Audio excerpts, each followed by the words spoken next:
శ్రీ గురుభ్యో నమః 2024 అక్టోబర్ 1వ తేదీ మంగళవారంతో ప్రారంభమై నెక్స్ట్ 10వ తేదీ గురువారంతో అంతమయ్యేటువంటి ఈ అక్టోబర్ నెల మొదటి 10 రోజులలో కర్కాటక రాశిలో జన్మించిన జాతకులకి ఫలితాలు, సూచనలు, సలహాలు క్లుప్తంగా 3 పాయింట్లలో తెలియజేయబోతున్నాను.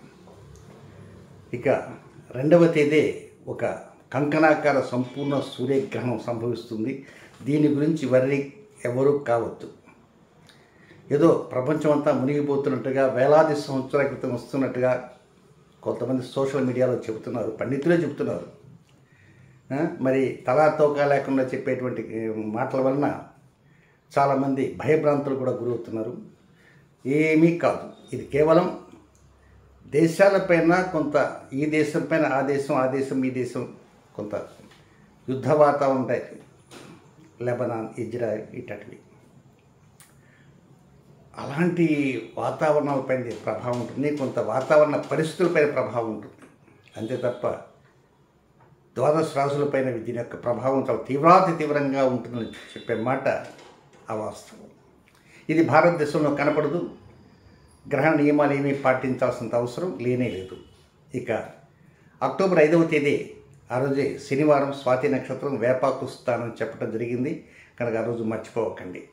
ఇక దసరా నవరాత్రులు కూడా ప్రారంభమవుతున్నాయి. శరన్నవరాత్రులు ప్రారంభమవుతున్నాయి 3వ తేదీ నుంచి. ఇక కర్కాటక రాశిలో జన్మించిన జాతకులకి మొదటి పాయింట్లకు వెళ్తే 1వ తేదీ ఉదయం నుంచి 4వ తేదీ ఉదయం 5:07 వరకు ఉండేటువంటిదంతా కూడా 40-60%. 40 ఏమిటి అంటే అది ఫేవరబులా అన్ఫేవరబుల్ అంటే కొద్దిగా వ్యతిరేక వాతావరణం మైనస్ పాయింట్స్ కానీ ఉంటుంది. మొదటి 40% అంటే 1వ తేదీ ఉదయం నుంచి 2వ తేదీ మధ్యాహ్నం దాకా అనుకోండి. ఇక 2వ తేదీ మధ్యాహ్నం నుంచి 4వ తేదీ ఉదయం దాకా అది 60%. ఈ 40% అన్ఫేవరబుల్ ఏమిటంటే కొంచెం ఆవేశం ఎక్కువగా వస్తుంటుంది. డబ్బులు ఖర్చు అయిపోయిన బాధ ఒకటి ఉంటుంది. ఒక్కోసారి ఎదుటివారు ఏదన్నా చిన్న మాట అంటే ఆ మాట వలన బాధపడి ఆవేశాన్ని పెంచుకోలేక ఒక్కోసారి ఆవేశాన్ని మింగుతూ కూడా కొంత ఇబ్బంది పడుతుంటారు.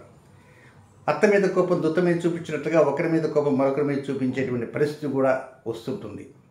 కానీ కొంచెం బీపీ ఉన్నటువంటి వారు కొంచెం జాగ్రత్తగా ఆలోచించేసి కలహాల వైపు వెళ్లకుండా ఉండాల్సిన అవసరం ఎంత ఉందని కూడా గమనించండి. ఇక 2వ 60% అనుకూలం అని చెప్పే కదా. 2వ తేదీ మధ్యాహ్నం దగ్గర నుంచి 4వ తేదీ ఉదయం 5:07 వరకు ఈ తోబుట్టులతో సరదాగా గడుపుతారు. అనుకూల పరిస్థితులు వస్తుంటాయి. కొత్త విషయాలు ఏమేమి ఉన్నాయా ఏమిటి అనేది ఆరా అనేది వారు తీస్తుంటారు, మీరు తీస్తుంటారు. మీరు తీస్తున్నటువంటి ఆరా వాళ్ళు గ్రహించలేరు, వారు తీస్తున్నటువంటి ఆరా మీరు గ్రహించలేరు. కనుక ఒకరినొకరు గ్రహించలేనటువంటి స్థితిలో ఎవరికి వారి పనిలో వారు నిమగ్నమై ఉంటారని చెప్పడం మాత్రం సందేహం ఏమాత్రం లేదు. సో మొత్తం మీద 60% కారణంగా 3వ తేదీ అంతా కొంచెం ఖుషీగా అనుకూలతల వచ్చేటువంటి అవకాశాలన్నీ ఉంటుంటాయి. నెక్స్ట్ ఇక 2వ పాయింట్ 4వ తేదీ ఉదయం 5:07 ప్రారంభమై 9వ తేదీ వేకుంజాము 4:08 వరకు ఉన్నటువంటి సమయం అంతా ఈ చాలా అత్యంత అనుకూలంగా ఉంటుంది. శత్రువులపైన విజయం సాధిస్తున్నామనేటువంటి ఒక ప్రగాఢ విశ్వాసం కావచ్చు, నమ్మకం కావచ్చు, హై కాన్ఫిడెన్స్ కావచ్చు, ఏదైనా కొంతవరకు జయం మందే అనేటువంటి ఒక గట్టి పట్టుదలతో ముందు ఉంటారు. చిన్నపాటి లోపాలు, ఆరోగ్య విషయాల లోపాలు ఏదైనా ఉంటే అవి సర్దుకుంటాయి. డాక్టర్లు చెప్పేటువంటి నిర్ణయాలు మీకు బాగా అనుకూలంగా ఉంటాయి. రిపోర్ట్లు కూడా మీకు అనుకూలంగా ఉంటాయి. కొంచెం వరకు పర్వాలేదు, గతం కంటే ఈ రిపోర్ట్ కొంచెం అనుకూలంగా ఉంది, చిన్నపాటి మందులతో తగ్గిపోతుంది అనేటువంటి వస్తుంటాయి. ఇక రుణభారం తగ్గించుకోవడానికి కూడా చేసే ప్రయత్నాలు కూడా చాలా చక్కగా ఉంటాయి. దంపతుల మధ్య ఖుషి వాతావరణం ఉంటుంది. ఇక పండగ వాతావరణం అంతా కూడా వస్తున్నట్టుగా ఉంటుంది. 4వ తేదీ ఉదయం దగ్గర నుంచే పండగ వాతావరణం ప్రారంభమైనట్టు ఉంటుంది. 3వ తేదీ శరన్నవరాత్రి ప్రారంభం అయినప్పటికీ కూడా 4వ తేదీ పండగ వాతావరణం ఉంటుంది. కొంచెం దంపతులకు ఉండేటువంటి షాపింగ్ల మీద కావచ్చు, లేకపోతే ఇంకేదన్నా బంగారం కొనుగోలు కానీ, వస్త్ర కొనుగోలు కానీ, వీటికి అంతా కూడా పండగ వాతావరణం అంతా మీ ఇంట్లోనే ఉన్నట్టుగా అనిపిస్తుంటుంది. దానికి తగ్గట్టుగా డబ్బు కూడా బాగా ఖర్చు అవుతుంటుంది. ప్రేమికులకి మంచి గుర్తింపు వస్తుంటుంది. ఇకపోతే వ్యాపార భాగస్వాములుగా ఉండేటువంటి వారు మంచి నిర్ణయాలు, దసరాకి ఎలాంటి నిర్ణయాలతో ముందుకు పోవాలనేటువంటి అంశాల మీద కూడా వారు కొంచెం మల్లగుల్లాలు పడుతుంటారు అంతకుముందు. ఇప్పుడు ఆ మల్లగుల్లాలు ఉండవు. కొంతవరకు అనుకూల పరిస్థితులు ముందుకు వెళ్ళడానికి సావకాశంగా కూర్చొని ఆలోచన చేసి సక్సెస్ అయ్యేటువంటి అవకాశాలు ఉంటాయి. సో మొత్తం మీద 4వ తేదీ ఫుల్ డే, 5వ తేదీ ఫుల్ డే, 6వ తేదీ ఫుల్ డే, 7వ తేదీ ఫుల్ డే, 8వ తేదీ ఫుల్ డే, 9వ తేదీ ఉదయానికి 2వ పాయింట్ వెళ్ళిపోతుంది. ఇంకా అక్కడి నుంచి 9వ తేదీ వేకుంజాము 4:08 నుంచి 3వ పాయింట్ ప్రారంభమై 10వ తేదీ అర్ధరాత్రి వరకు ఉంటుంది. ఇది కొంచెం నత్తనడక. దీన్ని అష్టమచనం దోషం అని కూడా అంటారు. అంటే మీకు కరెక్ట్గా మీది కర్కాటక రాశి కనుక మీకు అష్టమ స్థానంలో చంద్ర సంచారం జరుగుతుంటుంది. ఆ చంద్రుడు శని దగ్గర కూడా అట్లా వదులుతుంటాడు. శని చంద్రుడు కలయిక జరుగుతుంటుంది అనమాట. అందుకే ఏంటంటే యాక్చువల్గా శని వక్రగమనంలో ఉండటము, దీనికి తోడు రాహు ఉత్తరాభాద్ర నక్షత్రం శని నక్షత్రం సంచారం చేయటము, దీనికి తోడు గురువు కూడా ఆయన వక్ర గమనంలోకి 9వ తేదీ నుంచి ప్రారంభం అవుతుంటాడు. ఈ 3వ పాయింట్ ప్రారంభమైనటువంటి రోజు నుంచే గురువు వక్రగమనం ప్రారంభమవుతుంటాడు. కనుకనే కొంతవరకు అనుకూలతలు కొంత తగ్గేటువంటి అవకాశాలు ఉంటాయి. దీనికి ముందుగా ఒక పరిహారం కూడా నేను చెప్పడం జరిగింది. అదేమిటంటే వేపాకు స్నానం అని. అది 5వ తేదీ, ఆ రోజు శనివారం స్వాతి నక్షత్రం ఉంది కనుక వేపాకు స్నానం చేయడానికి ప్రయత్నం చేయండి. అది గతంలో వీడియో ఉంది, ఆ వీడియో చూస్తే అన్ని వివరాలు కూడా అందులో తెలుస్తుంటాయి. ఏదైనా అష్టమచన దోషం వలన వెళ్ళేటువంటి కార్యక్రమాలకి ఆటంకాలు, అవరోధాలు, అస్థిరతలు ఏర్పడుతుంటాయి. సడన్గా ఒక్కోసారి వెళ్తున్నటువంటి ప్రోగ్రాం వాయిదా పడేటువంటి అవకాశాలు ఉంటాయి. దీనివల్ల కొంతవరకు రిజర్వేషన్ చేసుకునే వాళ్ళకి కొంచెం ఇబ్బందికరంగా అనిపిస్తుంటుంది. కానీ మీరు ఆ 9వ తేదీ ఫుల్ డే, 10వ తేదీ ఫుల్ డే కొత్త కార్యక్రమాలకి శ్రీకారం చుట్టకుండా ఉన్నటువంటి కార్యక్రమాలు మాత్రమే రొటీన్ కార్యక్రమాలు చేసుకుంటూ ఉండాల్సిన అవసరం ఉంది. ఇక ఏది ఏమైనప్పటికీ 5వ తేదీ వేపాకు స్నానం ఆచరించండి. నెక్స్ట్, ఈ కర్కాటక రాశిలో జన్మించిన జాతకులకి నక్షత్ర వయసు కొన్ని వ్యతిరేక సమయాలు ఉన్నాయి. అవి కూడా నేను తెలియజేస్తాను.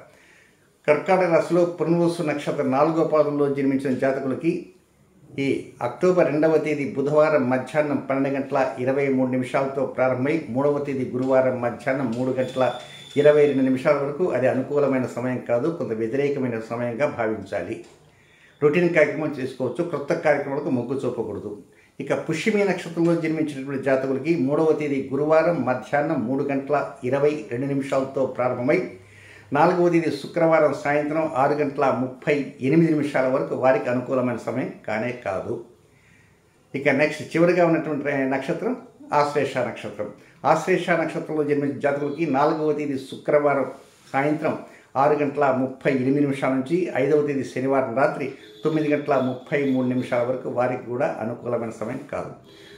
ఫైనల్గా గుర్తుపెట్టుకోవాల్సిందంటే అక్టోబర్ 2వ తేదీ కంకణాకార సంపూర్ణ సూర్యగ్రహణం 7:25 పాటు సుదీర్ఘంగా కన్యా రాశిలో కేతుగ్రస్తంగా జరుగుతుంది. ఇది భారతదేశంలో కనపడదు. కన్యా రాశి, నా రాశి కన్యా రాశి. మరి నేను నిశ్చింతంగా ఉన్నాను, ధైర్యంగా ఉండండి, ఏమీ కాదు. ఈ గ్రహణం వలన ఆ 4 రాశుల వాళ్ళకి బికార్లు అవుతారు, ఈ 4 రాశులు కోటీశ్వరులు అవుతారు, అంత సీన్ ఎక్కడా లేదు. దాని పాటి గ్రహణం జరుగుతుంటుంది. అది వాతావరణ పరిస్థితులపైన అక్కడ ఇక్కడ చూపిస్తుంటుంది తప్ప దాని గురించి ఎక్కడ కంగారు పడాల్సిన అవసరం లేదు. ఎక్కడన్నా ఒక సంపూర్ణ సూర్యగ్రహణాన్ని కంకణాకార సూర్యగ్రహణం అంటే ప్రధానంగా సముద్రాలపై దాని యొక్క పోటు ఉంటుంది. రెండవది ఏంటంటే ప్రకృతి పైన దాని పోటు ఉంటుంది. ముఖ్యంగా ఇది ప్రకృతి రాశిలో ఉంది కనుక మొన్న జరిగిన గ్రహణం ఉంది కదా, చంద్రగ్రహణం, రేపు జరుగుతుంది. ఈ మధ్యలో ఏం జరిగింది, అక్కడ ఫ్లోరిడాలో విపరీతం భీకర తుఫానులు. కనుక ఇక్కడ గ్రహణాలు వచ్చినా అవి సహజంగా ప్రకృతి వైపరీత్యాలు వస్తుంటాయి. భూకంపాలు కావచ్చు, టోర్నడోస్ కావచ్చు, రకరకాలైనవి ఉంటుంటాయి. కనుక దాని గురించి మీరు ఏదో వచ్చేస్తుంది అని ఆందోళన చెందాల్సిన అవసరం లేదు. ధైర్యంగా ఉండడానికి ప్రయత్నం చేయండి. ఇది భారతదేశంలో కనపడదు, ఎలాంటి నియమాలు పాటించాల్సిన అవసరం లేదని కూడా తెలుసుకోండి. శుభం.